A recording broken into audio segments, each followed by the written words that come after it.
Okay, good morning, everyone. Bonjour tout le monde, bonjour à toutes et à tous. My name is Jeffrey Taylor. I'm the Associate Vice President of Applied Research and Innovation for the Nova Scotia College System, joining you live today from a corner of a hotel room in Dartmouth, Nova Scotia. I'm sort of attending multiple conferences today. I'm really pleased to be able to welcome everyone to our panel discussion on what I think is a very interesting topic, the nexus of collaboration for economic recovery, a very lofty title. Really, we're going to explore what colleges, institutes, and polytechnics can do to help the Canadian economy and to help communities innovate socially. I've got a great list of speakers who will be addressing these various aspects of the challenges associated with this, be it at institutions, be it from industry's perspective or from communities and funders' perspectives. Like many people probably attending, I spent all of my education at universities. I spent my careers working at universities, and I came back home here to Nova Scotia a few years ago and got this job in the college sector, kind of thinking, oh, I'm familiar with post-secondary. I'm sure I can figure this out. And I've really been blown away by just how much colleges are sort of an unknown hidden gem in the Canadian innovation ecosystem. And I'm very hopeful that in our post-COVID recovery activities, colleges, institutes, and polytechnics can play a very strong role. So I think that next slide will really kind of illustrate what I mean about the unique role that colleges play in the ecosystem. If we consider the kind of traditional university space where a lot of research is done and curiosity, academic pursuits, it's wonderful. They really are on this sort of basic research end of the spectrum. And if we consider the needs of industry and community, it's sort of the other end of the spectrum. They want to sell a product or they want to implement a social change. And in between those two is a really unique space that colleges serve very well. That's what I would call the applied research, proof of concept, product development space. So you can take the great ideas that happen at universities, the basic research, and you can partner it together with the commercial or community needs that are all around our country. And colleges and institutes and polytechnics are able to do that in a way that doesn't infringe on intellectual property. It doesn't compete with universities for the same kind of funding. It manages great trusted partnerships with communities and small businesses everywhere. And it is really, as I mentioned, something I didn't understand before and something that I hope we'll be able to explore here over the rest of the panel discussion. On the next slide, you'll see what I mean about accessibility and impact. This is a kind of a small graphic, but all of the little spots across Canada are locations of a college, institute, or polytechnic campus. 95% of Canadians are within 50 kilometers of one of these locations. It really is able to serve the needs of Canadians everywhere. And it does quite a good job right now. I've got some numbers there on the left, a quick snapshot. 700 micro hubs, over 7,000 partnerships, over 4,000 innovations, 30,000 highly qualified personnel trained for our workforce. So colleges are already doing pretty good, but I think there's an opportunity to scale up and really be able to serve the needs of whether it be policymakers' objectives or community social demands or industry innovation expectations. Colleges are uniquely positioned for this. On the next slide, the way we wanted to sort of have this provocative panel discussion was to look at four distinct opinions around this this sort of nexus of collaboration. We've got a representative who will speak to the colleges, institutes, and polytechnics perspective, the challenges, the barriers, the successes. We've got a panelist that will speak to industry's expectations, the speed with which industry needs support and the speed with which industry expects partnership to evolve. We've got a community perspective, what communities need in this post-pandemic world that we're looking toward, the kind of social demands, the crises that many Canadians face, and how we can support those communities and innovating and overcoming their barriers. And then the last perspective is one of a government or funders needs, and whether it's a nonprofit funder or a foundation offering charitable contributions, funding agencies have expectations of their own. They're not just going to give money away. They do want to see some outcomes and impacts, and they probably have their own headaches and challenges that many of the other partners don't even see. So we'll have a panelist that will discuss their expectations and how we can all collaborate better around these large economic and social challenges that we all know are around Canada. So if we go to the last slide, and I'll finish my sort of context setting, and I'll introduce the panel speakers.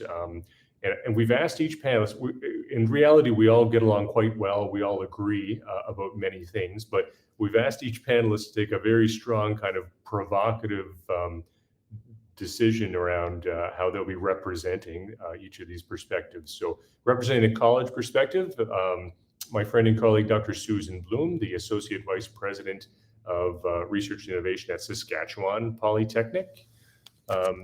Speaking second will be Marie Gagné, the Présidente Directrice Générale à Synchronex, Réseau des CCTT.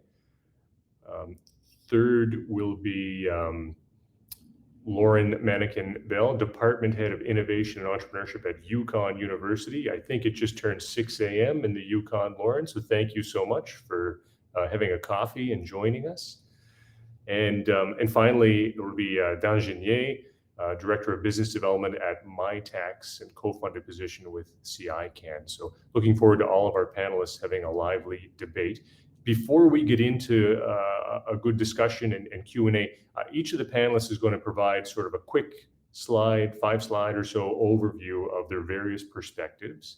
And that should take maybe 20 minutes or so. And then I'd love to see lots of questions and provocative kind of discussion between the panelists and the attendees.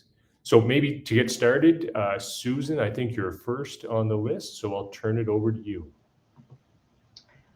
Thanks, Jeff, and good morning, everyone. And similar to Jeff, I was in the university sector, U15, for 16 years, and have come over to the college polytechnic sector, and similarly have been very impressed and unknown to me the capabilities, expertise, and facilities that are in this sector and the relationships with industry and community. So so next slide. So similar to, I think you have to go next slide. You're on the prior presentation. Keep going. Next slide. Thank you. So similar to Jeff, just this visual is quite telling on our connections and breadth and reach across Canada. Jeff did mention that a college within 50 kilometers of 95% of the population, but the college sector can also touch 4 out of 5 Indigenous learners, which is also key to think about. Applied research can be a key economic driver for SMEs, startups especially, and to help build more resilient communities. So we'll go to next slide.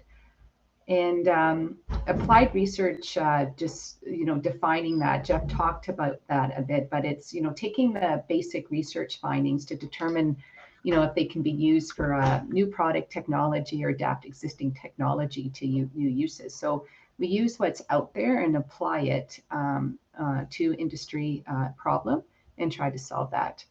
And the work within our sector, our faculty don't run their own research programs. We only work on projects for our partners. And so we can pull together a team across our institution, and some institutions can be provincial. For example, in Nova Scotia and Saskatchewan, we reach the entire province, and we have probably any industry sector expertise within the institution that could maybe work on a problem for an industry partner. Probably the largest one, we've had 4 different types of programs coming together to solve a solution from one of our industry partners. Next slide.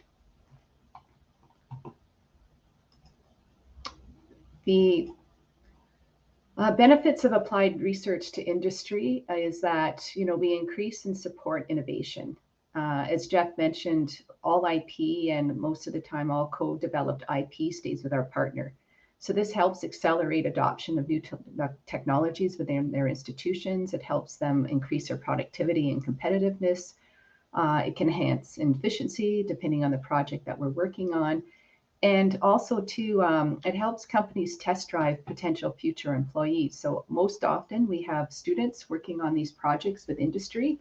And in a lot of our areas, a lot of these students are even hired before they finish the research project or even before they finish school, just because they fit so well within the company.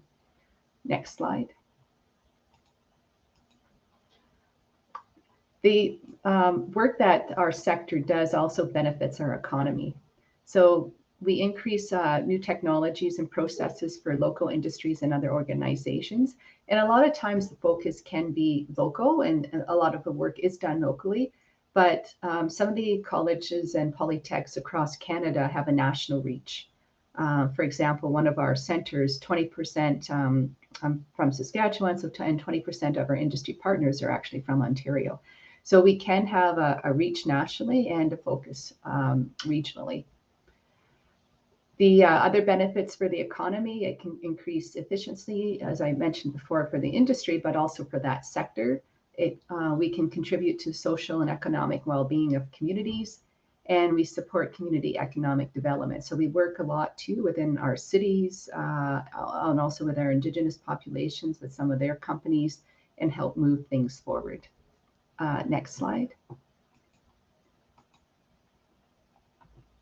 Next slide. So wanted to present some of our national data to you just for some background and information. And this is collected from a survey that's sent out across Canada. So a lot of the work that's sort of done in largest to smallest on the font here. But we focus a lot in the manufacturing sector. Most of the applied research projects are in that area, professional and business, natural resources and agriculture, education, the health, information technology. So you can see we pretty much cross every industry sector that we can support working together on. Next slide. Some of the results too are the innovation results. So in 2019-2020, research activity within our sectors led to more than over 5,500 new processes, products, prototypes, and services. So this was an increase of 24% over the 2 years since the last survey, and over 85% of these results were achieved in less than 1 year. So that's the other big piece within our sector is we can be nimble. Most of the projects do happen in the 6-month time period. We can act more quickly and responsive to some of the industry needs. Next slide. And we've talked a lot about partnerships. So we partner startup companies, SMEs, large corporations, not-for-profits, and community organizations. And all of these benefit from our applied research partnerships. In this last survey, this sector reported over 8,000 research partnerships, and that was an increase of 8% over 2 years. And 76% of these partnerships are with SMEs who often do not have the capacity or resources to conduct cutting-edge research on their own. So from the last slide to this slide, there's just been an expansion, increase in demand in the work that we've been doing with our industry sector and our community partners. Next slide. So these partnerships are collaborative. As I mentioned before, we only do the work for our partner, and it's organized around a particular problem, question, or application. It's always industry, community, user driven. Like I mentioned, we don't work on a project otherwise unless we are working with a partner. And it provides this partnership access to expertise, talents, and facilities and equipment that we have within our institution. And as I mentioned before, all IP stays with our partner. Next slide. So I just want to, just in summary, that there's been an increased demand and need from our sector. We do have limited resources to be working with some of our partners. So again, we try to get funding to help R&D and innovation development with our sector. That's quite limited. And it's difficult for certain sectors to actually get funding and for us to help support the work with them. This is a nice sort of visual that colleges and institutes have received over $354 million in 2019 to 2020 to support applied research activities. That's been an increase of 19% over 2 years. And this growth is mainly driven by the private sector, which has invested $111 million over that period. And that's an increase of 42% over the prior 2 years. So this is significant and this is huge. Private sector contributions now match dollar for dollar the support provided by the federal government. And this demonstrates the value that our businesses derive from college and institutes of our applied research activities. So just in summary, and we can get a little bit more as we have our conversation, that our sector helps build capacity to deliver solutions. And by providing some funding for us to do that, we are getting dollar for dollar match from our partners overall. And these investments are paying off. And we just see that more investment will help also drive further innovation and economic growth in across Canada. So I'll end it at that for now, and we'll pass it on to our next speaker, Marie. Great, thanks, Susan. I just a note in the chat that I'll just kind of reiterate that I think is a really good point. With so many colleges across Canada, we are able to really tailor our activities to the needs of our local communities and our local economic sectors. So, you can imagine at my school, we do a lot of ocean technology related work. At Susan's school in Saskatchewan, that's clearly not a big priority, but they do a lot of great agriculture and community work. So there is an opportunity for colleges to be much more responsive to the needs of community than maybe you would see at the university sector, for example. I just wanted to echo that comment in the discussion forum. So that's great, Susan. Thank you so much. Our next presenter, Marie Gagné. Perfect. Marie, I will turn it over to you. And in the spirit of a great bilingual conference, je pense que Marie a présenté en français. Thank you very much, Jeff. Good morning, everyone. Marie Gagné, I'm CEO of Synchronex. What is Synchronex? It's the network of the 59 applied research centers in Quebec City. It's 2,000 people that are working to help SMEs and organizations become more and more innovative every day. As for the presentation today, I will be representing what the industry is thinking. So my first slide, as an industry, I do not want to innovate. I do not want to do applied research. Ce que je veux faire, c'est vraiment de régler mes problèmes. Comme industrie, j'ai des problèmes de façon courante et je dois les régler. Actuellement, mon principal problème, c'est lié au défi de main-d'œuvre. J'ai personne pour travailler dans mon entreprise. Le Conseil du patronat du Québec a publié récemment une étude sur 10 solutions incontournables justement à cet enjeu-là de pénurie de main-d'œuvre. Alors, la première, c'est valoriser l'excellence en innovation et en virage technologique. On voit ici que les collèges ont un rôle stratégique qu'ils peuvent jouer justement pour aider les entreprises à régler leurs problèmes. Pour les entreprises, l'innovation, la recherche appliquée, ce n'est pas une fin, c'est un moyen. Alors, on a un problème. C'est sûr que ce qu'on souhaite en premier lieu, c'est d'avoir une solution tablette qu'on peut intégrer parce que le niveau de risque est très bas. Sauf que s'il n'y a pas de solution tablette, il faut se tourner vers l'innovation et la recherche appliquée. Alors, c'est la façon de vendre cette innovation aux entreprises que d'y aller toujours par le fait de régler leurs problèmes.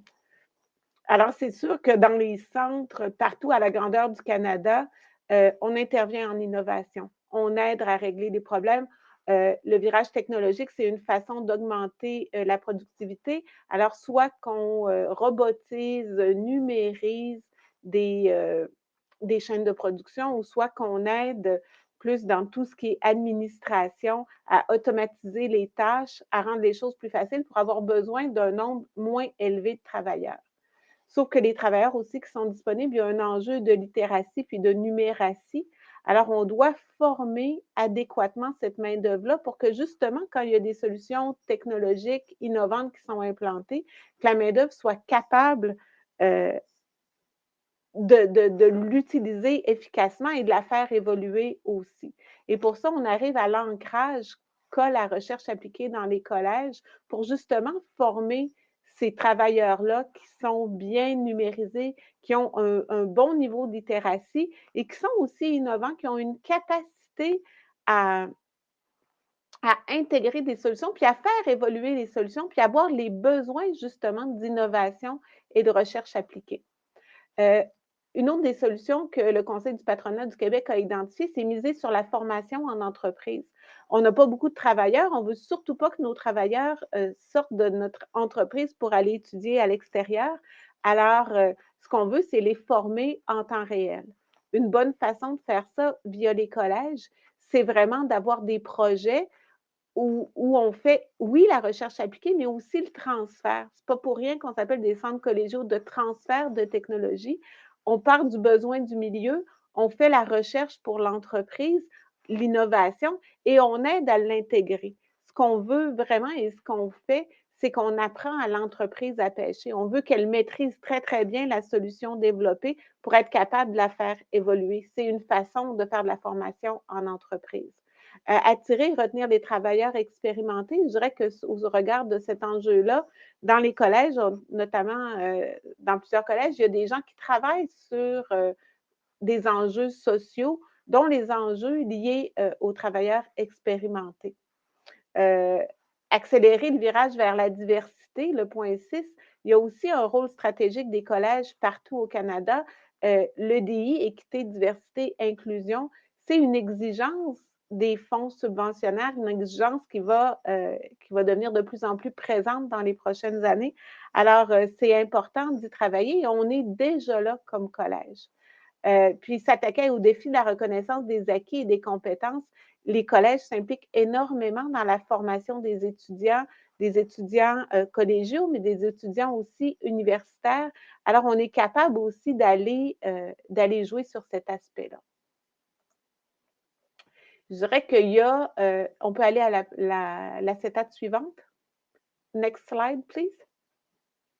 Je dirais que Est-ce qu'on peut aller à l'autre acétate? Next slide, please. OK. Je dirais que c'est la même chose pour les manufacturiers exportateurs du Québec qui ont fait récemment 13 recommandations au gouvernement pour un plan d'action spécifique au secteur manufacturier. On s'entend que c'est important les exportations pour un pays comme le Canada. Alors, miser sur les formations duales où on a des formations qui se passent à la fois dans les collèges, mais aussi dans les établissements. Au Québec, c'est quelque chose qu'on fait de plus en plus via les CCTT. On est en train de tester des modèles. Alors, c'est des choses qui répondent aux besoins des entreprises. Attirer les jeunes dans le secteur manufacturier, l'innovation, la recherche appliquée, c'est une façon pour les collèges d'attirer les jeunes dans des secteurs qui pourraient avoir l'air un peu moins intéressants ou un peu moins sexy. On pense au domaine métallurgique, au domaine de tout ce qui est production forestière. Quand on parle de nouvelles technologies, de nouvelles façons de faire, c'est une façon d'attirer les jeunes dans ces professions-là. Puis on parle d'accentuer le soutien financier, l'accompagnement des entreprises manufacturières en matière d'automatisation et de robotisation. C'est aussi un endroit où les collèges ont un rôle important à jouer. Je dirais que c'est le nerf de la guerre pour plusieurs collèges que de travailler justement dans cette dimension-là d'automatisation, de robotisation. Next slide, please. Ici, il y a beaucoup de texte sur mon acétate, là. Mais ce que je veux dire, c'est que vraiment, la pandémie a exacerbé les besoins pour l'approvisionnement local. Alors, tout le travail que font les collèges à mettre ensemble des milieux, à mettre ensemble des secteurs, à travailler, je dirais, en amont du projet d'innovation pour concerter des interlocuteurs, pour faire en sorte de développer des régions, pour faire en sorte de se réapproprier des chaînes d'approvisionnement, c'est des enjeux extrêmement importants. Next slide, please. Quand on regarde les commentaires des entreprises qui ont travaillé avec des représentants de la recherche appliquée, on se rend compte là qu'il y a des impacts extrêmement grands. La proportion dépasse 85% de la clientèle qui confirme avoir augmenté sa capacité d'innovation. 85%, c'est quand même un pourcentage qui est très élevé. J'irai à la dernière slide, s'il vous plaît. Next slide, please. Oui, c'est ça. Merci. Puis on regarde ici le taux de satisfaction des gens qui ont travaillé avec les collèges. Je pense que c'est important aussi. Alors, on peut regarder les taux de satisfaction, mais on voit que ça joue entre 90 et 95%, 95% pour l'ensemble des services retenus. Alors, c'est clair que les entreprises ne veulent pas faire d'innovation. Ce n'est pas leur objectif de faire de l'innovation, ce n'est pas leur objectif de faire de la recherche appliquée, mais c'est un moyen important, efficace de se maintenir en avant de la parade. C'est un moyen efficace de régler leurs problèmes et c'est pour ça qu'ils travaillent avec nous. Jess, I give the floor back to you. Merci beaucoup, Marie. I think it was a great overview of where industry's perspective comes in this, and I'm looking forward to a good debate here afterward on how we can all come together to meet and succeed. So with that, I'll go to our next panelist. Lauren from University is going to bring the perspective of what it means to work with communities, what community needs from all this. Jeff, thank you. Marie, I learned so much from your presentation now. I think it is such an interesting piece, realizing actually just from my position, I am the department head for the Innovation Entrepreneurship team for UConn University. And interestingly enough, the way that we are set up is that I actually work more with industry and outside players. So some of the pieces that Marie was bringing to light, despite the fact that we're on the same panel, were fascinating in relation to what kind of the college goes to look. The college, now university, UConn became UConn University a year and a half ago, and some of the struggles and opportunities that we have. But one of the pieces that UConn is exceptional in ways because of the 11 governing First Nations, self-governing First Nations that we have, is that we have a unique opportunity here to interact with our communities, our rural communities, and our First Nation governments and players at a level that I haven't seen arguably anywhere else in the world, but for sure in Canada. So I'm looking forward to sharing a little bit about that. And this is the work of UConn U, that we support businesses from concept to commercialization. And it started, and actually, next slide, please. It started 13 years ago when, next slide. Thank you. 13 years ago when UConn College partnered with both governments, the federal and the territorial governments, and started to look at this idea of tech transfer. And it's probably very late for the rest of the world, but it was quite the phenomenon back then. So they started an organization called Cold Climate Innovation that 2.5 years ago we changed to Innovation Entrepreneurship. And this is the work that we do. With the university has been given over $6.5 million in those years, and we've funded over 400 projects to get from this idea, and we call them good, crazy, or crazy good ideas, to go explore with funds that the governments couldn't otherwise have given out to communities because startups are risky, and applying research and putting them into the commercialized world is also risky. So both governments have entrusted us for this, and it's been phenomenal. We've also grown to be to partner with Ryerson University. We are the Women Entrepreneurship Knowledge Hub for the North. Folks have heard about that. As well as we started an incubator recently, and which one piece that I'll speak about today a little bit more is this not new concept of future of work that Marie was talking about, as far as ensuring that the Yukon employers are surrounded by staff with the skills that they need to bring businesses, bring industries, bring governments to the next step. Next slide. Thank you.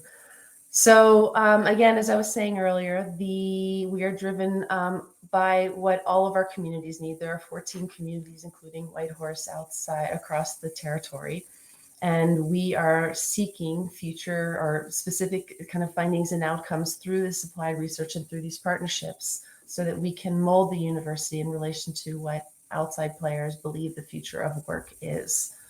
And again, our focus is our attention is focused on rural communities and First Nation populations that inform the university, obviously, to kind of make the decisions. But on our end, as far as innovation and entrepreneurship, we are always eyes and ears and feet outside of our doors, ensuring that we are being mindful of what's happening in places like Toronto and Vancouver and Montreal, and the Silicon Valley and Europe, et cetera, all the major players, as well as being able to do that tech transfer, tech adoption and adaptation to the realities of the North. So it makes it a fascinating way of going and doing business as eyes are outside, but also trying to be built from the inside out.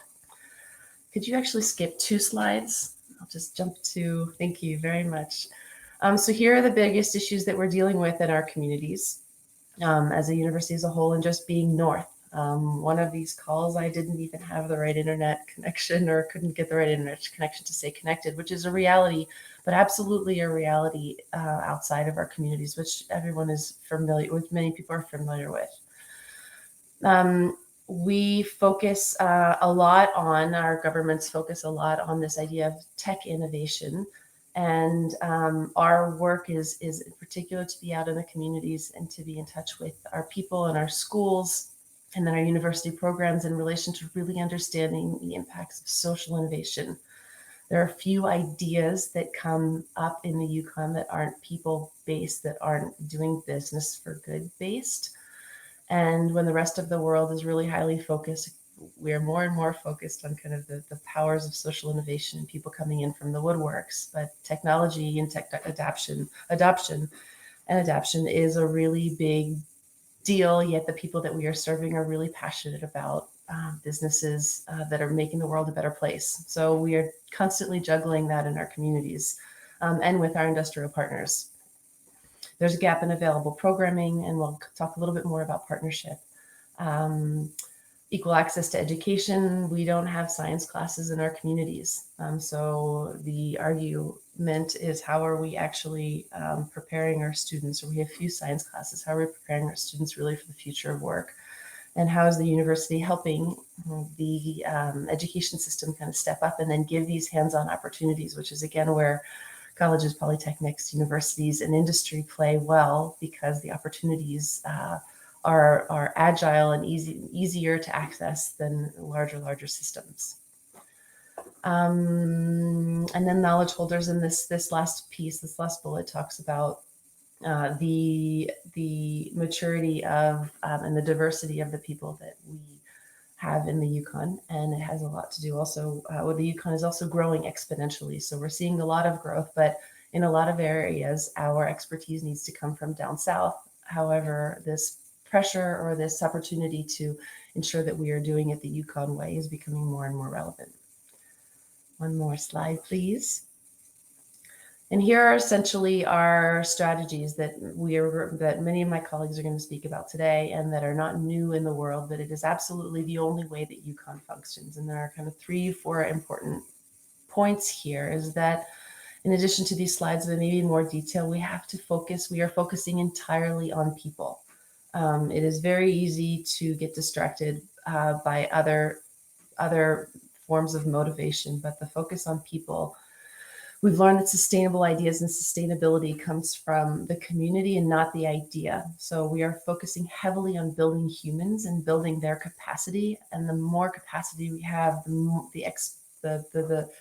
more exponential growth we can see in when we find the idea that we want to work on to bring it from concept to commercialization in our world. So we focus on the people, collaborate, and then we're co-creating, co-authoring every idea, which means that things move slower. And that's one of the challenges that we have, is that by doing business that way, things obviously move smaller. But we're also aligning sectors. So our communication between our industrial partners and our people, our Northerners, are very, very aligned and very close, as we are, again, co-creating and co-authoring. That the solutions are built for us and by us. We're seeking partnerships with the outside world, and again, making them Northern once they come north, either because they need some of these ideas or products, or some of these products need to be sustainable in -40 with 6 hours of daylight in January, or maybe it has to be something that has to deal with the greenhouses and the amount of light that we have, for example. So we've partnered with knowledge holders that believe in what we believe in, and we've created programs. And then lastly, because I can get into more of the details after, we use a consensus model. So no big sector can claim that it's more important than any other sector. And arguably the smaller communities have the greatest need. It's okay, you can go to the end, thanks. Have the greatest need and opportunity for growth. So that is which we need to focus on, is we are focusing a lot on those communities that need more support at this point to help get the North collectively out into the world the way that we'd like to be a little bit more. So thank you for your time. Looking forward to the rest of the session. Thanks, Lauren. Wonderful kind of rural perspective and unique challenges in the North. I love that you brought up digital marginalization, educational equity, things that have always been issues, really, but the pandemic's really brought them to life. Like, we feel them now more than ever. And I love that we're having a deep conversation on how we can help address these things. So wonderful setup for what's soon to come in our debate. The last presenter, I'll invite Danjine from MyTax to discuss the perspective of what a funding partner would like to see come out of all of this. Thanks, Jeff. Well, I don't know how I'm supposed to follow that, but that was a great presentation. Thank you very much. The best way to engage is to actually say that MyTaxes can help with those virtually every single challenge that has been raised here through integrated stakeholder engagement approaches. My name is Dan Janie, and I'm a co-funded position and co-mandated position between MyTax as a national non-for-profit organization that fosters growth and innovation through supporting collaborative projects between academia and industry and community partners. My goal is to help. My particular objective is to help the college ecosystem better participate and further engage with MyTax products. Donc, je vais faire la présentation en français, mais les diapos seront en anglais. Donc, je vous encourage à suivre. Next slide, please. Donc, je vais répéter le mandat en français. Donc, MyTax est un organisme national fédéral indépendant, une OBSL, qui promouvoit la croissance et l'innovation à travers l'écosystème pour des projets entre le milieu académique, et l'industrie et les partenaires communautaires. Next slide.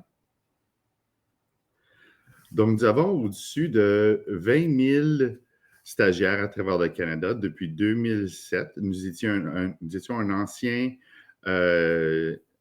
centre d'excellence ou un réseau d'excellence nationale qui est pour les mathématiques, surtout mathématiques, informatique, technologie, puis qui a agrandi son mandat pour comprendre absolument toutes les disciplines dans tous les domaines, à tous les niveaux.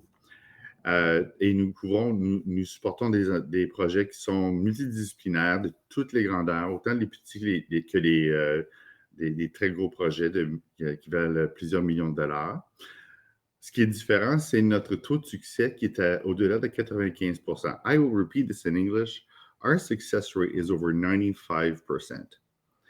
Et la raison pour ça, c'est que nous avons un niveau d'investissement de la part des agents de développement d'affaires qui vous accompagnent, qui vous épaulent pendant le processus d'évaluation. Et une agence subventionnaire, ce que nous ne sommes pas, a une tendance à vous offrir les résultats d'un concours et vous dire « c'est très beau, il y a quelque chose là à modifier, revenez l'année prochaine ». Nous, on vous dit, revenez-nous demain. Donc, on relance la balle dans les médias pour accélérer le processus. Donc, puis tout le processus de décision prend entre 6 à 8 semaines. Et c'est ouvert à non seulement les Canadiens et les Canadiennes, mais aussi aux étudiants étrangers. Donc, c'est important de reconnaître, and I'll repeat this part in English as well, MyTax is offering its eligibility to not only domestic Canadian citizens and permanent residents, but also to international students and postdocs. Prochaine diapo, s'il vous plaît. Donc, nous sommes ouverts aux universités, aux collèges, aux cégeps, polytechniques, et nous avons plus de 100 ententes qui ont déjà été signées.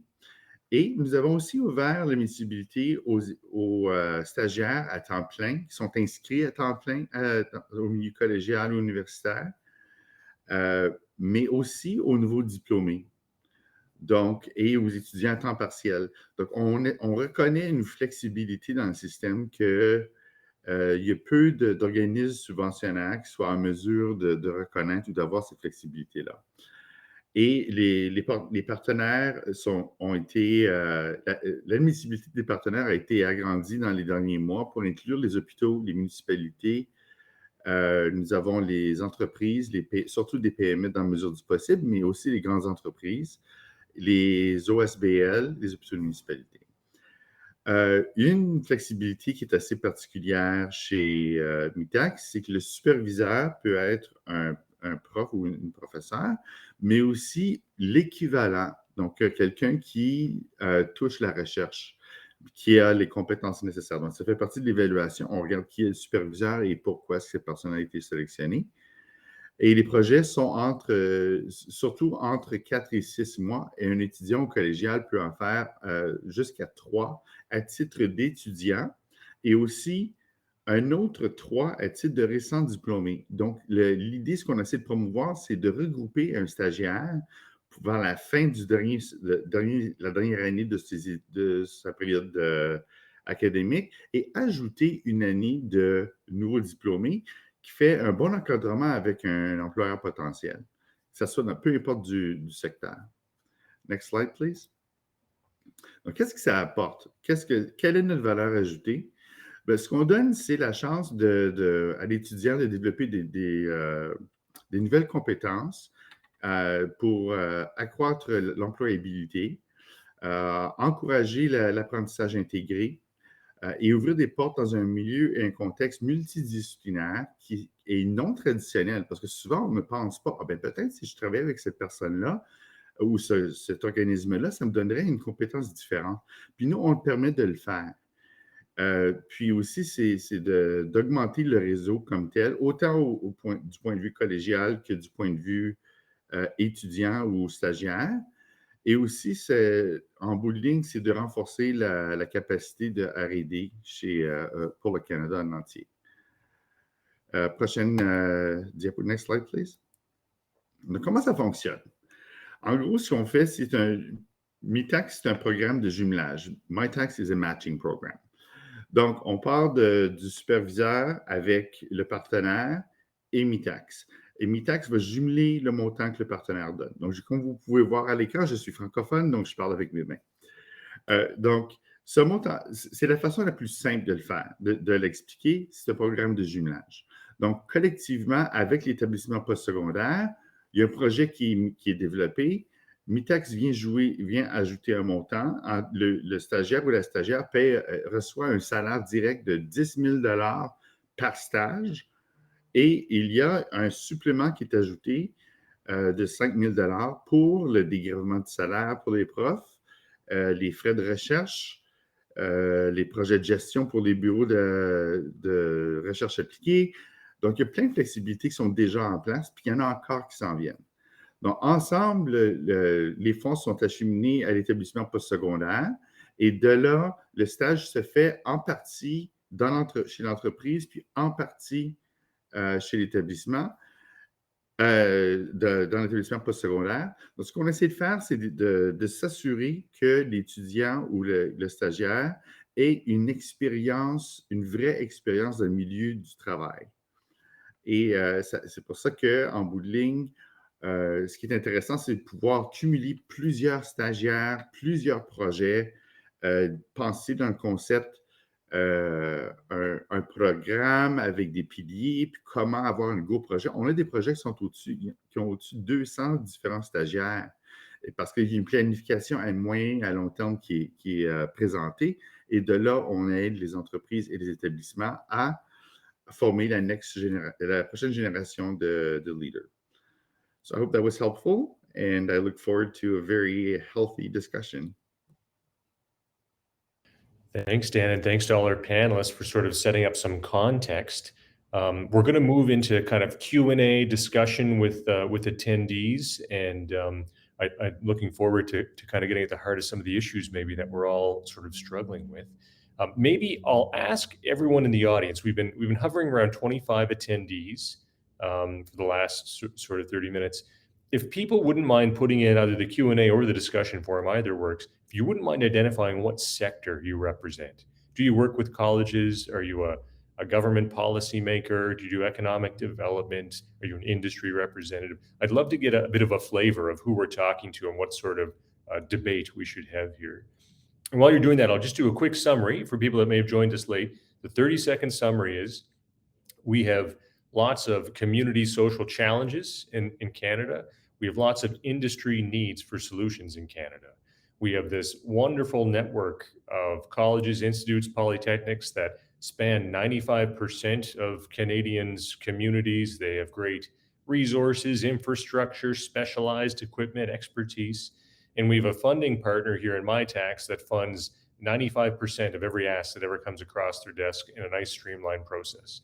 So it sounds like we've got everything we need to solve all these issues, to help industry, to have community kind of thrive and be contributing to life in Canada, yet we can't seem to get it together. And this is kind of what I want us to explore here. Like, why, if we have all the ingredients, can't we kind of make this work in a nice, organized, well-oiled way? So as I kind of invite people to contribute discussions, I'll sort of kick things off. I've got a few provocative kind of questions that I've written down here that I'll just put to the panelists to start things, and hopefully we'll just gain momentum and go from there. So maybe I'll ask Marie, from an industry perspective, if you were to list things that you would like to see colleges, polytechnics do better to serve your needs, what would you say are the biggest challenges, the biggest factors that colleges could do better? Je dirais que le premier défi, c'est pas tant avec les intervenants du milieu collégial, mais vraiment avec les organismes subventionnaires. Les programmes avec des dates de tombée spécifiques où il y a 2 ou 3 dates par année qui font en sorte que mes besoins sont actuels. C'est aujourd'hui que j'ai besoin d'aide. Je ne peux pas attendre 6 mois pour avoir une réponse qui va peut-être être négative. Le modèle de mi-taxe, qui est un modèle qui se fait en continu, c'est un modèle qui répond aux besoins de l'entreprise. Au-delà de ça, je dirais que la capacité de réponse des collèges, elle est excellente pour répondre à mon besoin spécifique. Au niveau de la main-d'œuvre qualifiée puis du lien avec des collèges, il y aurait peut-être un pas de plus à faire, mais on est dans la bonne direction. Yeah. So Dan, do you want to respond to that at all from the MyTax perspective? I would say that, sure, yes, happy to. Merci, Marie. I think it's nice to hear some good things going on behalf of the employer, my employer. And I say that I'm working at a great place that's actually helping to meet the needs of the college community. I would have to say that while CICAN, so I'm wearing 2 hats today. I am representing MyTax, but again, I'm co-mandated with College Institutes Canada. And I think the missing link is actually the colleges actually promoting themselves when it comes to not retaining any IP. I think that would increase their portfolio greatly, because it is a differentiator when it comes to engaging with industry. And I would see self-promotion in that regard to be key. When it comes to engaging with the granting agencies, I think there's nothing the colleges have done, or the funders, colleges have done a great job in securing the funding models that are in place and continue to engage. And we're actually at MyTaxi, we're currently looking at how to further improve how we're engaging with colleges. So we're in the midst of that kind of interaction, and we and what people and you've all actually, I've engaged with you already. What partners, either academic or industry or nonprofits, are not used to hearing is yes. And MyTax says yes. We start with a yes and see how we can make things fit as much as possible and provide solutions. So I think that's where we have to start, is with a yes, and see how far we can go when we're trying to come up with something that is realistic. Yeah, that's great, Dan. And I think on the topic of funding and starting with the yes, in the discussion forum, someone noted about the funding differences between colleges and universities. I like to tell this story. Universities, there's 90 some universities in Canada, just under 100. And there's, I think, 112 colleges, institutes, and polytechnics across Canada that are eligible for tri-council funding, so NSERC, SSHRC, CIHR funding. And 97.5% of all that NSERC, CIHR, and SSHRC funding goes to universities. There's 2.5% left over to be divvied up among 112 college partners. So it is a very challenging funding model for colleges out there to get into that applied research space. I think with that in mind, maybe I'll pivot a little bit from the industry question, or maybe go to a specific kind of industry partner. And in the context of seeking funding, large industry is often a very attractive partner. They actually have money that they can contribute to innovation. So everyone would like to partner with a great big, Lockheed Martin or Chrysler Automotive, or some big player that they know can help their institute kind of progress and give results back to industry. But often these partners go to universities. They don't want to partner with colleges. And I wonder if it's a brand awareness thing, if it's like a marketing challenge. To Dan's point, we have to be more aggressive in getting our IP story out there. Maybe, Susan, I'll ask you to reflect on kind of why you think there might be more large industry to go to universities and colleges. I might not be the best on this one, because we've actually had some good relationships, but I think it comes back to that. And I guess just at the beginning when we started, it's that awareness, it's that marketing of what this sector can do, the expertise and facilities. Once that awareness was there, it was very much appreciated. Like, number one, IP, and again, talking to any industry partner, some might be a little shy just from prior working arrangements, but I was wonder, like with the academic sector, but then once they're aware that the IP all stays with them, then the conversation flows and the relationship builds. So I think the whole marketing brand, that awareness is the big thing. And it may be different across Canada in different regions, but I know in our sector, it's just that awareness, and our priority is that marketing piece, just to get that awareness out of what we can offer to the industry sector. And it might be on the college polytech side, it might even be that awareness of doing that too. I know in our institution, it might be similar with others, that the focus with the big industry partner was sort of on the advancement side, on getting funds for the college. And there was no awareness or discussion on the research side. So I think they can both be complementary going forward, moving that piece forward. But I think it could be connection too, as you saw on that map across Canada, we're spread out. A lot of those areas don't have big industry partners either. So I think that could play into that factor also. Yeah, almost like a brand awareness thing. The common kind of comparison that's brought up in Nova Scotia, Dalhousie University just celebrated its 200-year anniversary maybe 2 years ago.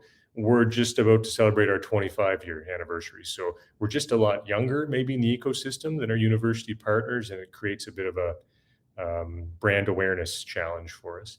Maybe that's a neat thread to pull on for Lauren, because Yukon University would be less than a year old, I think, Lauren, as you did the transition. Are you guys finding it challenging to engage large industry partners? Oh, I think you might be on mute, Lauren. First person. We knew it was going to happen at some point.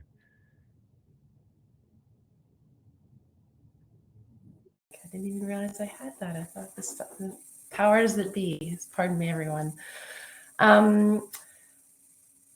No, I need to remember what I was saying. I'm in a unique position being with an innovation entrepreneurship team that is actually removed a little bit from kind of the center of the university. So I would need really part of my research partners at the research center to be supporting in this question. But Jeff, give it to me one more time.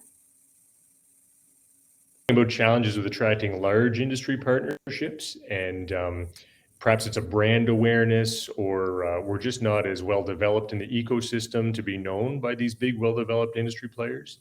We talked about the age of the college sector versus the age of the university sector, and UConn U being kind of brand new in a way, and you will soon be competing with the University of Toronto to attract big industry partners, and that's going to be a tough game. I wonder what your thoughts are on that. Thanks. Thank you for the recap. We are absolutely, one of the pieces that the university is very cognizant of is this idea of storytelling, for sure, in relation to how we play in the field. We have a new strategic plan that's coming out because, yes, we are only a year plus old as a university. The interesting piece about the UConn that has been part of kind of, to a goofy way, say the special sauce, is that we are the only university north of 60, and the cachet and excitement that comes with that, and the opportunity that comes with that, because of how obviously well we understand the North and the Northern context, is that industry often, even as a college, really came to our space to be able to help define, co-define, and as I'm going to keep kind of saying, author the solutions that they need, because we're unique in the North. So in some ways, for sure, we are competing. Our story in particular after COVID, but absolutely has to be told in a way that applies with more understanding. And then we're also, one of the challenges that we're experiencing is kind of being actually in a university space. Going from a college to a university has its own challenges, and being able to, as everybody just said, speak that language is going to be something new and interesting for the university. But we're on the path, similar to what you all said. It's about telling that story and then continuing to be relevant, despite the fact that there is also relevancy, because we're the only ones in the UConn doing this. There isn't much competition for that. Jeff, the other piece that just came to mind was prestige. We don't have that. This sector doesn't have that prestige factor that the university sector has, especially the U15. So again, if you're large industry, connection to that prestige factor probably, is out there. And that's definitely, I don't see that in our sector at this point in time. Yeah, the gravitas or whatever of having a endowed chair at McGill is different than funding a lab at New Brunswick Community College, let's say. We need to change that. It's all of our job to try to change that and raise the bar. I love, Lauren, your brand, your differentiator, the only university north of 60. That's a catchy one for sure. So that's a good marketing line. There's a bit of chatter in the discussion forum, and I invite all attendees to please throw out your questions and thoughts. We'd love to hear from you. A bit of discussion around some of the policy barriers that there might be a tri-agency for funding colleges and institutes and partnerships with industry and community. I wonder if any of you would like to comment on that. Maybe Marie, if you'd like to say, if you could wave a magic wand and change some federal policies to enable better industry college participation, what would you do? Mais il faut comprendre que l'économie canadienne, elle est composée majoritairement de PME. La capacité de payer, la capacité de contribution à un projet d'une PME, elle est limitée. Puis souvent, dans un secteur industriel, on a des problèmes qui sont les mêmes. Je pense à tout ce qui est soudage, tout ce qui est robotisation. Si on mettait ensemble des secteurs industriels, plutôt que de régler les problèmes entreprise par entreprise, souvent on est dans On n'est pas dans des nouveaux produits où il y a une compétition entre les entreprises, on est dans de l'amélioration de procédés, où là, de travailler ensemble en secteur, ça permettrait d'augmenter la compétitivité d'un secteur au complet plutôt que d'y aller projet par projet. Mais il faut comprendre que si on travaille dans ce modèle-là, la contribution qu'une industrie va vouloir mettre au projet, elle va être moindre. Les entreprises vont vouloir mettre du temps pour faire grandir leur secteur, pour s'approprier des solutions, mais la contribution en nature va devoir être reconnue au même titre qu'une contribution en argent. Moi, je pense que ça peut être transformationnel pour le Québec, pour le Canada, mais il faut revoir les façons de faire. Puis ce genre de projet-là ne peut pas être soumis à une évaluation de pertinence. Quand on se met ensemble un secteur, si on a plusieurs entreprises dans le même secteur qui jugent que le projet est pertinent, l'organisme subventionnaire doit reconnaître cette pertinence. Transformational. So, any thoughts on the same topic, Dan? I don't mean to go in a circle asking the same people in the same sequence, but I think it might be nice to hear the funders' response to that. No, that's I think I mentioned a couple of hats that I wear, but I also wear as all of you do, the taxpayer hat. And I think we would all like to get free money and not be accountable based on the needs that we determine are critical. And I think that would be ideal, especially when there's a consortium that comes along and says, you know what, this is what industry needs. This is how we want to do it. These are the funds we require. And I think that's what Marie, you're expressing, right? Is give us the funding, because that's what industry has expressed as the need. I think that we are heading in that direction. I think Alexandre is in the chat right now from I'm not sure which agency, but he's the one that I think he's from NSERC. But the college innovation program that is coordinated by NSERC, but does represent the Tri-Council, which is one of the foundational programs Shirkin have worked at NSERC. Is really at the foundation of for key changes, and they're undergoing this whole revamp right now with where mobilized platform concept that's coming, and that's sort of in line with what we're expressing here. These are the overall needs, and here are the pillars of priority, and let's see how we can fit. MyTax is also trying to figure out how to do that, and we're working with NSERC, and we're consulting with the community to provide as much flexibility as possible in the optimal use of public funds while still being accountable for the use of those funds. So those are I think that there's room. At the end of the day, the tweaking of the programs, the fit, some key challenges that are being faced that we're trying to that are beyond our control relate to the faculty release time or the research mandate of a given prof, not just the release time, but the research mandate coming when you're able to hire someone. That's not within the agency's jurisdiction. That's something that the colleges have to negotiate with their individual provincial governments, I believe. And the indirect cost issue the tri-agencies, tri-council has a model in place. MyTax is currently, we keep hearing, it keeps being conveyed as a key barrier to further engagement.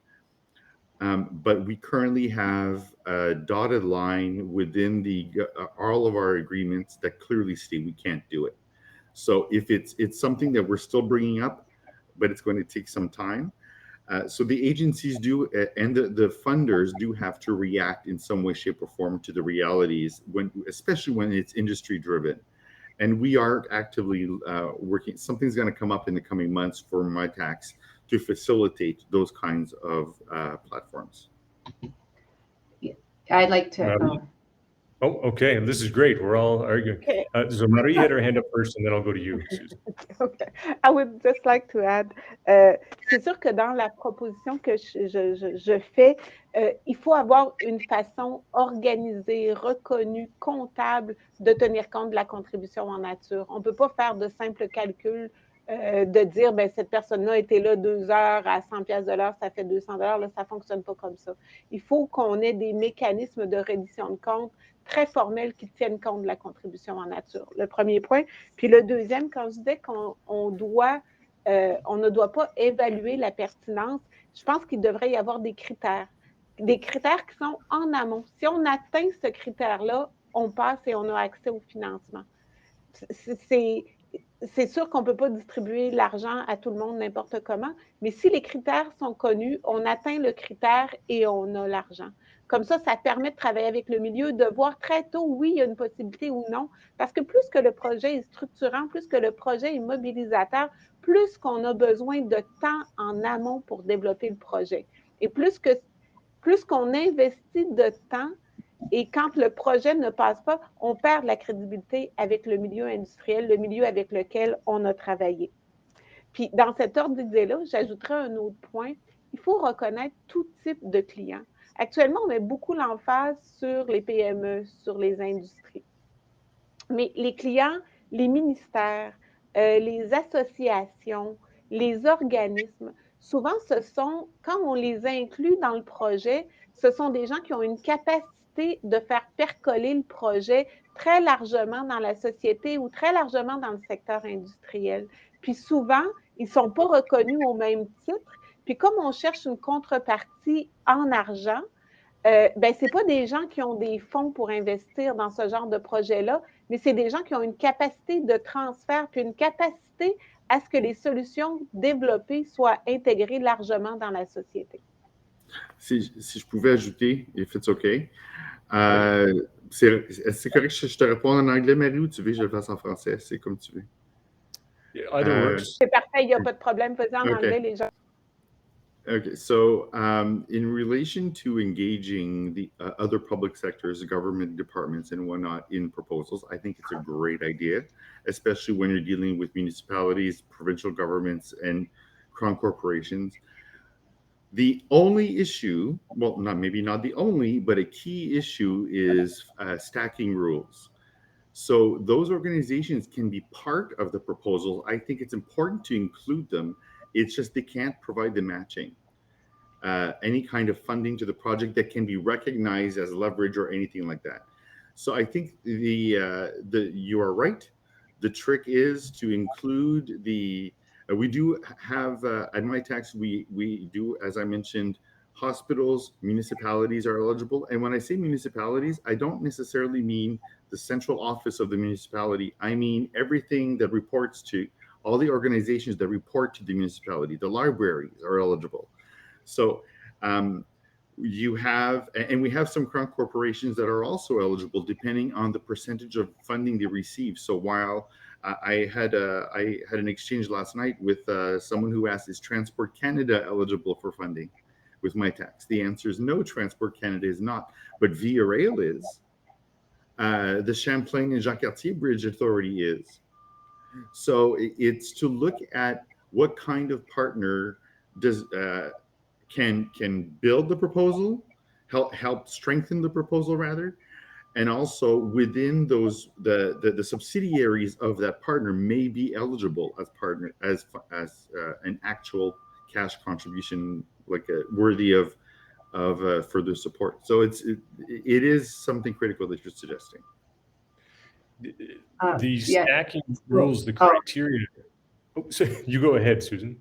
Okay, I just want to get back to the question that you asked about, like the federal policy barriers at the higher level. So I'll just want to go back to that on that, because I think we have to go back. So the biggest issue is, I think, on how the funding regimen's set up for our sector. So, you mentioned we have just 2% of the tri-agency funding on this, but if you go back to the purpose of the funding and what our sector is actually trying to do, especially with the industry sector. So the question comes back is, is our funding for our sector under the right portfolio. I think some of it is, if we're driving economic development, where does that sit best within the federal government?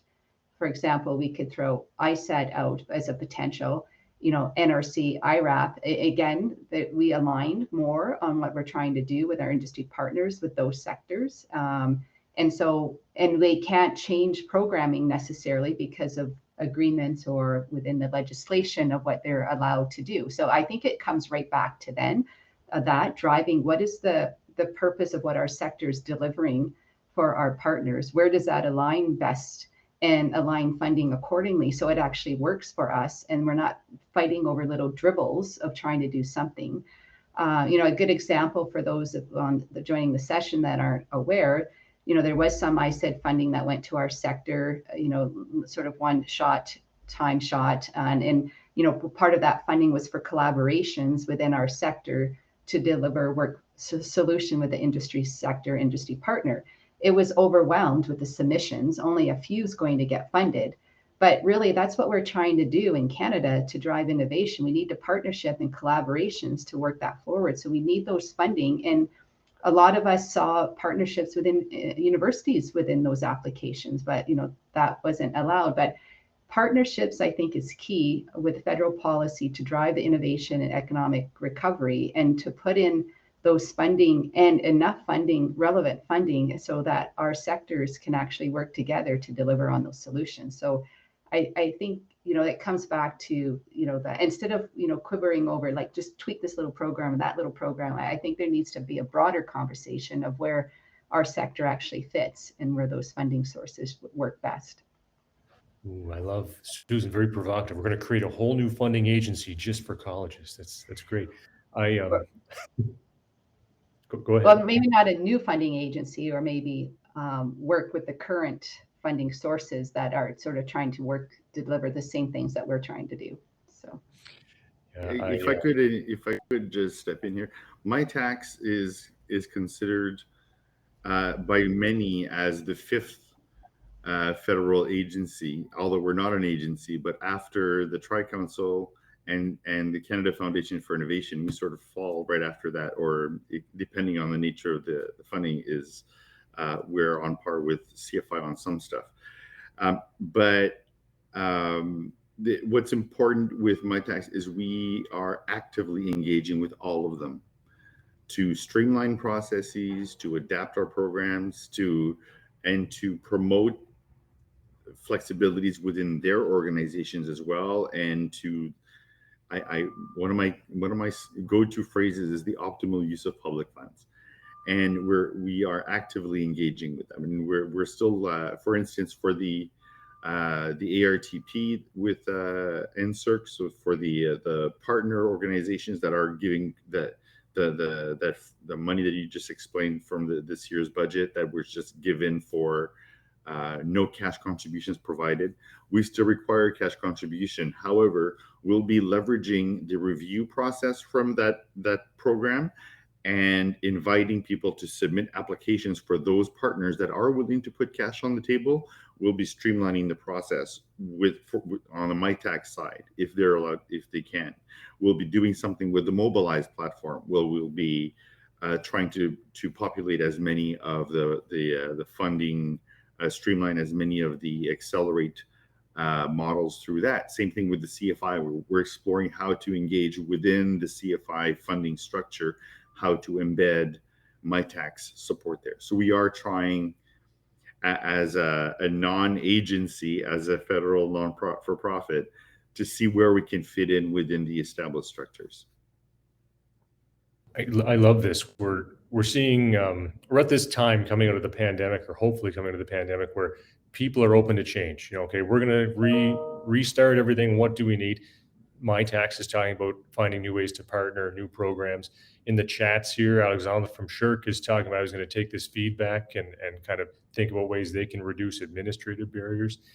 One of the things that drives me crazy is just the way the college funding evolved. It came like in this grassroots way. Okay, you're going to help businesses. You're not going to compete with universities doing research. You're going to do business. And then, okay, you're allowed to do a little bit more with social innovation, but you only have a small amount of money. We don't want to compete with what Shirk does. And it's kind of grown in this very um, jamming your foot in the door kind of way, trying to get a little bit more in there. Lauren, I'd love to hear your perspective on a lot of the great community work you've been doing and the challenges finding funding for that sort of activity, because that's a tough one to look at tangible outcomes for. We spend a whole lot of time meeting with community and engaging in a consensus model with community, and it cost a lot of money. And here we are. It's hard to say this industry partner has increased profit by 10% because of your work. It's a very different kind of outcome. I wonder if you'd shed some light on that. Yeah, thanks for the great question.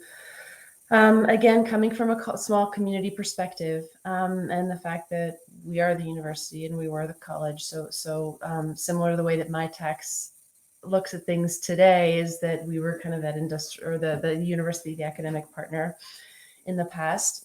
So the way that we've done the work, Future Skills Center, for example, has been are now funders for us, because one of the pieces that we are seeing is that as you look at future of work studies across the nation, across the country, the results of the North, our reality, are not demonstrated. For example, there's a huge mining sector up here, and there is a very strong government sector. 50-ish% of Yukoners are employed by the government. So future of work in a territory like ours looks a little bit different. So we have, however, and on the flip side, as far as funding, First Nation governments have an extreme amount of wealth that they are reinvesting in themselves to ensure that our communities and the people across the territory are being able to meet this future of work and prepared for it. Again, the priorities of our First Nations people are different than some of the priorities that we see across the nation. So health and wellness is more important than ensuring that people are starting businesses right now. We're really focusing on ensuring that our people are safe and healthy and happy. And then that's one of the pieces. So First Nation governments have been funding organizations that have their eyes wide open, like My Tax and Future Skills, are really active in supporting the space that we're in. And then private funders as well. When you look at the Yukon and the way that we are made up, we've got to be investing in our entire community, and it's not something that can be kind of pushed off or ignored. And again, we're in just a unique situation by being a part of the North and being the university. So in some ways, the epicenter of solutions always come out of colleges. And again, we are moving toward a hybrid model in general. So the university will always have the heart of a college with some of the aspects of the university, which in some ways probably make it us more agile and adaptable. But those are some of the pieces and how we're maneuvering in the funding world and in the enabling opportunity world. Yeah, I love that. I love the Indigenous community engagement, and Susan put a comment there in the discussion forum. I think we all really value the relationship building and the time that's required to build trusted relationships with our Indigenous partners. That takes time and money, right? And maybe I'll put Dan on the hot seat here. Is My Tax going to fund us to spend time in community meeting with Indigenous partners? Or not just My Tax, do you think any funder has an appetite to fund those sort of, what I don't want to call it indirect costs, but really just the costs of meeting and gathering and building relationships?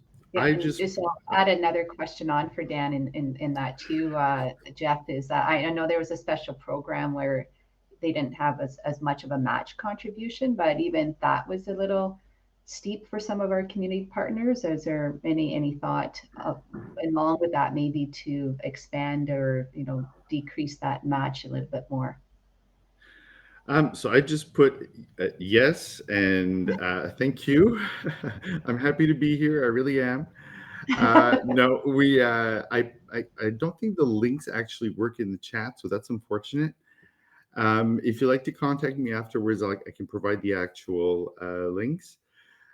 My Tax has launched a semi-permanent program for Indigenous-led organizations and interns that self-identify as Indigenous. And that means that the funding formula is they only pay 25% of the value of a project, as opposed to 50%. So it's only it's a discount that just is maintained. We our funding agreement requires us to have cash, so we don't have that flexibility, and we actually cannot engage directly with First Nations communities because of the stacking rules. But we can engage with the crown corporations or the economic development corporations of a given First Nations community. And that's where we're looking at how to engage with them at that level. And I also am the MyTax lead for the Cree Nation of Quebec. And we're working with them to find out how, because it's more than just the work. It's about housing. It's about remote access. It's about sending an Indigenous student where there's already poor retention at the high school level. How do you motivate them at the high school level to continue to... Donc, à partir du secondaire, comment se rendre au cégep, et du cégep se rendre au collège, à l'université, un niveau avancé au collège. How do you get them to get to that level to pique their interest? And the one expression that, from the MyTax perspective, I'm all about the slogans. So I came up with, on the English side, I focus on how MyTax fosters and supports inquisitive minds. En français, MyTax supporte les curieux, les curieuses, ou les patenteux, patenteuses. And the idea is we have a certain niche where we're not just, we fall within work integrated learning, but we're there for the curious minds. So the issue is, how do you motivate people to actually stay when, especially for the First Nations and Indigenous, I had the discussion with the Cree Nation. They said there's so much money waiting for them. It's not about the cash. It's about motivating them. I mean, they leave the CEGEP, and there are programs in there in Quebec that already gives them a starting salary of $40,000. And sometimes they don't even have to finish. And it includes housing and this, but it's not necessarily, and they're having trouble retaining them or recruiting them. So how can MyTax fit within the broader picture and offer some kind of really interesting package deal? And that's what we're looking at for, and my colleague Candice is out west. We have some other MyTax representatives that are working on the Indigenous file. And so I think what we need to focus on when it comes to engaging Indigenous youth in applied research and innovation is more about the intangibles rather than the tangibles. What are the broader benefits beyond just the cash, because they can't get the cash without having the engaging with the granting agencies and the reporting and everything. So it's about reducing as many burdens across the board and taking a holistic approach to stakeholder engagement, I think. Thanks, Dan. I appreciate your response and your keenness to find solutions when there are rules that prevent you from partnering in this way or that way. You're still kind of finding other ways. If there's any policymakers in the audience who can answer this question, I'd love to know, who makes the stacking rules? Where do they live? So many times we're in meetings talking about the federal stacking rules, but I don't know who we would actually talk to if we wanted to change them. You know, it's is it Treasury Board or some kind of obscure place? So that's just a random question I'll throw out there to the audience if anyone knows. And then you can point us in the direction of how we can advocate. We're coming up on about 5 minutes left. It's been a great conversation. I will invite all of our attendees, audience members, if you have any last questions you'd like to put to the panel, I think this is your chance, because we're going to have to wrap up here soon. And at about 4 or 5 minutes left, I'm going to sort of wrap up by asking everyone to kind of give a final point or a final word that they'd like to leave everyone with. Great attendance that's held, everyone. So I think we've kept the attention of our audience members and had some decent engagement here and conversation, which I really appreciate.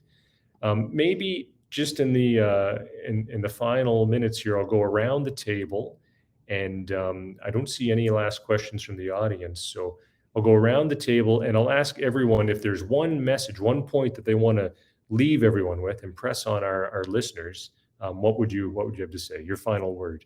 And I'll start with Susan.